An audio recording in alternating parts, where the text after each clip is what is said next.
What's up guys, Houndish here, and today we're jumping in with a preview for the Solstice of Heroes event for 2024. And so it's that time of year again, we're in the middle of summer, when we always get the juicy bonfire bash activity back in Destiny 2. Who's excited about it?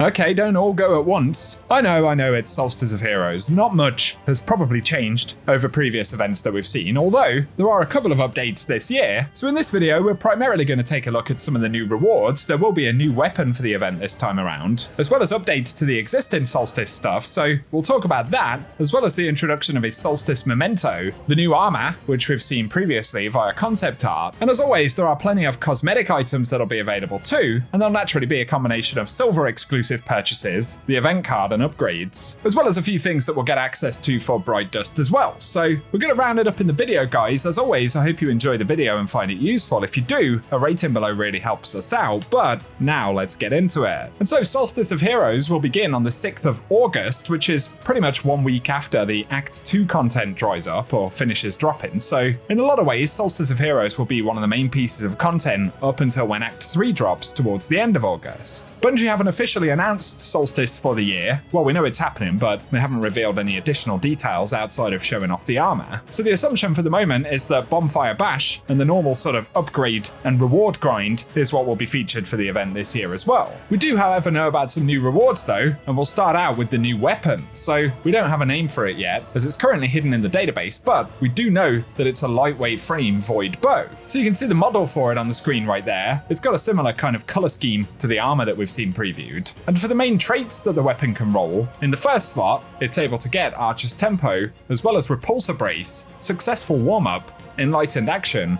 Hipfire Grip, and then it can also get Air Trigger and Loose Change. Then for the second slot, it's able to get Archer's Gambit, as well as Destabilizing Rounds, Golden Tricorn, Opening Shot, Precision Instrument, Disruption Break, or Kill Clip. So there'll probably be a couple of combinations that players are interested in. Obviously, if you want Repulsor Brace and Destabilizing Rounds, or any combination of the two with other perks, that's a thing. And given that it's a lightweight bow, with it being able to roll things like Archer's Tempo and Archer's Gambit, it's going to make it a very fast firing bow, especially when paired up with the origin trait Dreamwork, which is the Solstice trait, and once per reload, assists or assisted final blows partially refill the weapon from reserves and increase reload speed, but bows will receive a faster draw time. So it gets that, as well as Viced Stinger in the origin traits, where bows also receive faster draw speed, so I'm not sure which of the two will actually be better, but let me know in the comment section what do you think the standout rolls will be for this weapon. I'd probably be happy with Archer's Tempo, Successful Warm-Up, and Destabilizing Rounds, or even Repulsor Brace Destabilizing Rounds for PvE. Kinda predictable, but it could be a decent weapon, so give us your thoughts below. Some of the other weapons have also been updated though, and firstly there is the Something New, which is a stasis aggressive frame hand cannon, and the first trade slot can now get Rapid Hit, as well as Feeding Frenzy, Subsistence, and then To the Pain, and while the weapon's equipped, taking damage increases handling and aim assist until it's stowed, but it can also get Elemental Capacitor, Demolitionist, and Snapshot Sights. Then the second trade slot is able to get Explosive Payload, as well as Headstone, Frenzy, Kill Clip, Precision Instrument, and Wellspring, as well as Vorpal Weapon. And on top of Dreamwork, this also gets the Nadir Focus origin trait, where sustained fire increases accuracy and range. Otherwise, the crowning Duolog is the rocket launcher from Solstice, and this is a Strand Precision Frame Launcher. And with updated perks, we now have Impulse Amplifier, as well as Auto-Loading Holster, Reconstruction, Hatchling, Demolitionist, Air Trigger, and Grave Robber in the first trade slot, and those can pair up with Envious Assassin, Bait and Switch, Bipod, and then it can get Chain Reaction, as well as Cluster Bombs, Deconstruct, and Reverberation. And so there are some familiar options there, but also some things which could be interesting. Reconstruction and Bait and Switch could be good, but obviously there are the crowd control type of options there as well, and on top of Dreamwork, this one gets Hake Breach armaments. The final weapon that's seen updates for this year's event though is the Compass Rose shotgun. This is the Solar Precision Frame shotgun, and a few new perks have been added. So in slot 1, it can get Grave Robber, as well as Threat Remover. That's a new one where dealing damage with all bullets in a spread increases reload speed, handling, and stability. Then it can get Slick Draw, Slide Shot, Threat Detector,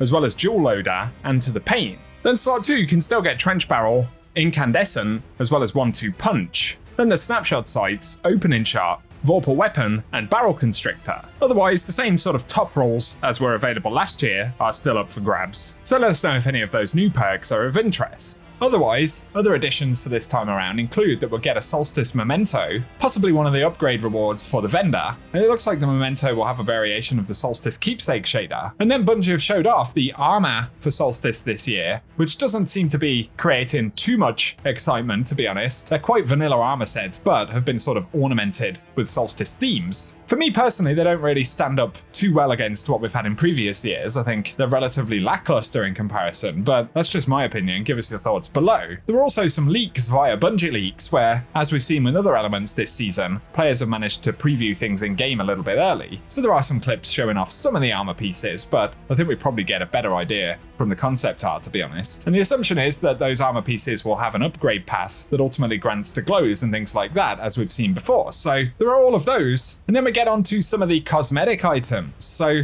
firstly, there are bundles and the event card related things, which generally will cost silver. It's worth showing off some of them though. There is the Beach Day bundle, as shared by Bungie Leaks right here, which has got an interesting couple of sparrows. There's an almost camper van themed sparrow there, and a ship that looks like a kite, which is kind of cool. Then as always, there are the event card rewards. So there's some upgraded rewards right here, which includes an emote that we can't preview yet, but also a ghost shell, which would have been perfectly fitting back in Season of the Deep with all that fishing that we were doing, and a Solstice event pack that's got an interesting, is that sort of a squid or octopus themed sparrow. So plenty of cosmetics as always. There'll also be some things which will come up for Bright Dust. This doesn't necessarily show all of the items that'll be up for Bright Dust, but we'll see the return of this Sudden Squall ornament for Sturm and the Raging Lepus ornament for the Jade Rabbit. Plus there's the Beach Header ornament for Merciless, and all the weapon ornaments are 1250 Bright Dust, so we'll probably see one of those featured in the Eververse store per week that the event is active. And then other cosmetics like the Finned Shell, so if you fancy something fishy, that one's 2850 Bright Dust. Plus if you want to get crabs, there's the Crab Cycle exotic sparrow as well, which is 2500 Bright Dust. So that's just a preview of some of the Bright Dust items that'll make their way into the Eververse store this year. And otherwise, that's pretty much what we know about Solstice. So on top of those rewards, keep in mind the armor upgrades, the Bonfire Bash activity, and the possibility of new objectives around things like the Flamekeeper title, which is the Solstice title. But who knows, there could be some other additions once Bungie decide to talk about it in more detail. So keep it locked and loaded here on the channel, but let us know if there's anything from Solstice this year that you're planning to go after. If you found the video useful, a rating below really does help us out as well. But otherwise, thank you for tuning in,